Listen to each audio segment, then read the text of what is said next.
One of the greatest innovations in technology and engineering that ever graced the world of Avatar, at least within the current timeline that we have been following for over 10 years, is Republic City. First introduced in The Legend of Korra, and now making another appearance in the new Avatar Aang, The Last Airbender movie, this is a topic of conversation and a breakdown that I have become more fascinated by now that this new movie has basically confirmed that within the time period of roughly 10 years after the events of The Last Airbender, this city was finally established as a place where all four nations could reside.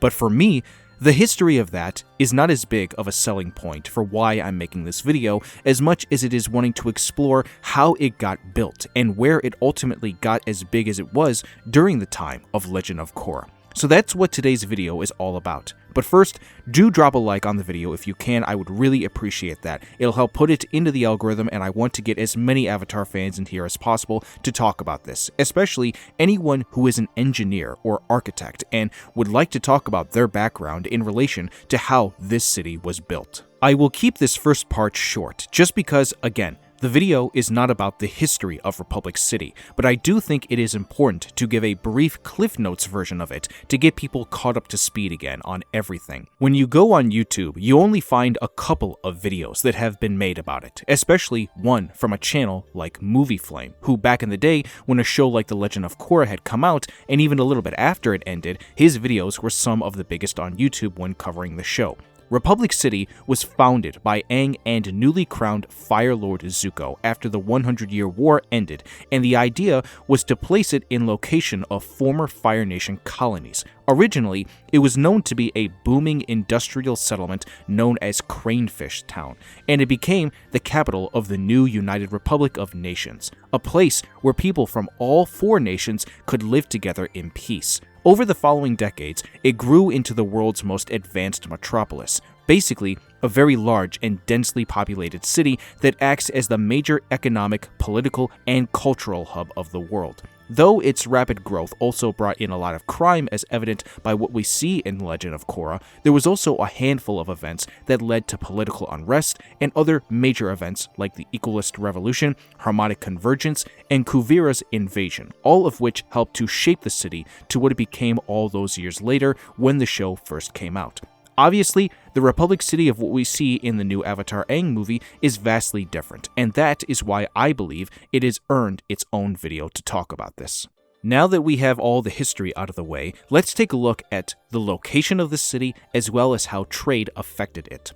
What makes this location for Republic City so perfect is the fact that, as you can see here on this map, it is just about dead center in between all of the major islands that inhabit the different nations. A city built at this spot would naturally become a hub for commerce, transportation, and diplomacy amongst all of the four nations. Since each region has direct access to it by land and sea, no one has to bear the full cost of moving people around, the materials needed for the work, or other goods across long distances.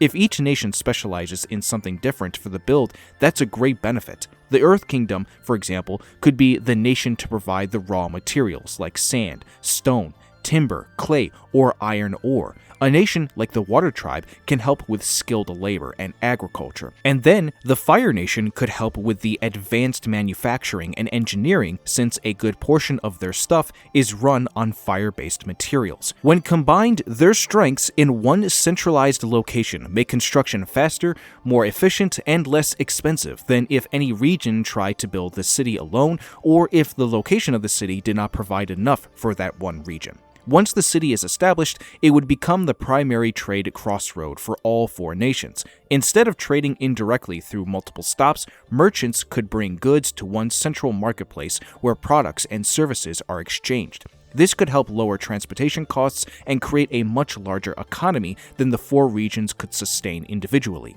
Businesses would also be drawn to the city because they gain immediate access to customers and suppliers from every direction. The shared investment would also create strong political and economic incentives for cooperation. Think about it like this. At the time, the building of Republic City was the modern version of this universe's Industrial Revolution. The comparison to the American version is almost similar enough. The first phase of it all started roughly 10 or so years after the Revolutionary War ended. For about the next 100 years after, things changed quite a lot. Textiles and water power, along with steel railroads and electricity, all became new inventions that powered the country forward, all of which even still were progressing once the American Civil War became a thing and the country became fractured. Republic City saw that major advancement in the technology, similarly as evidenced by what we see in the Legend of Korra. At the end of the day, now that all four nations are living in peace from the war, people have to benefit from using each other to help themselves in ways that they couldn't before. Since every region contributed to building the city, they all have a stake in keeping it prosperous enough to grow to where we see it in the Legend of Korra. Infrastructure would naturally converge there, as it is going through the roads, the railways, and ports, and all of which we see in the show. They further reinforce the city's importance as the world's regional capital.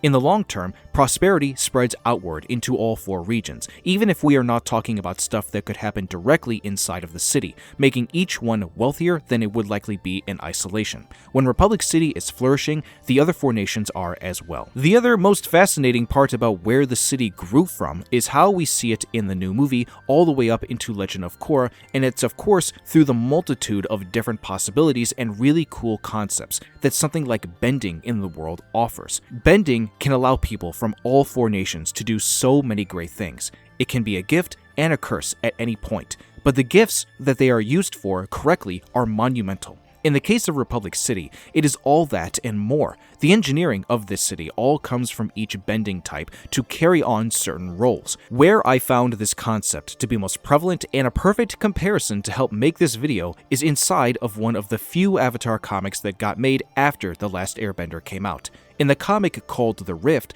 Toph's father, Lau, co-owns an industrial metal refinery and a mine. To help keep it running, they used benders for a multitude of different jobs. Earthbenders handled heavy mineral extraction and excavation, while firebenders assisted with thermal components of smelting and refining. This is something that was used to help build Republic City.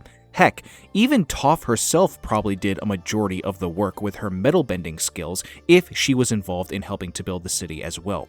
If you've ever been around a construction site, steel beams and panels are very difficult to move around and require other machinery just to get them into the precise spot. There is a commentary in the Rift comic about what it means to give benders jobs instead of just letting that machinery handle everything, as well as non-benders doing the job too.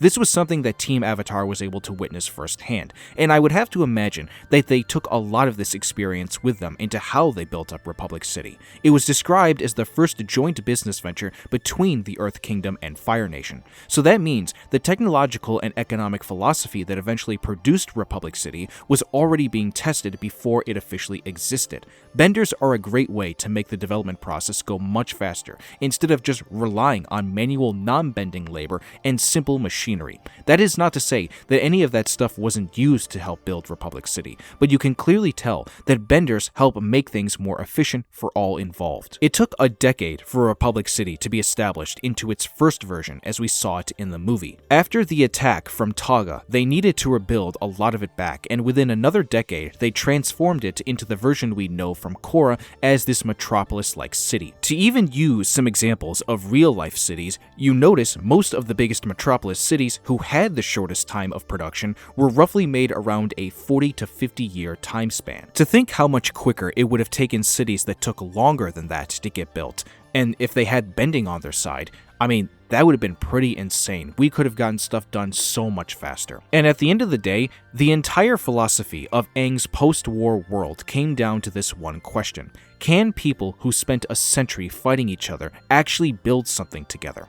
I think Republic City answers that question in more ways than one. And with that being said, I am going to end the video there. What do you all think about this look at Republic City from the perspective of its timeline of production from a bending standpoint and where we see it in the new Avatar Aang movie? I'm hoping this video does well because I do like making unique videos like this. And if you did enjoy it and you want to see more, be sure to give it a like, and if you are new to this channel, subscribe and turn on that notification bell. Thank you all so much for stopping by Uncle Iroh's Tea Shop today. I hope everyone here has a wonderful rest of the day, and I will see you all soon for more Avatar.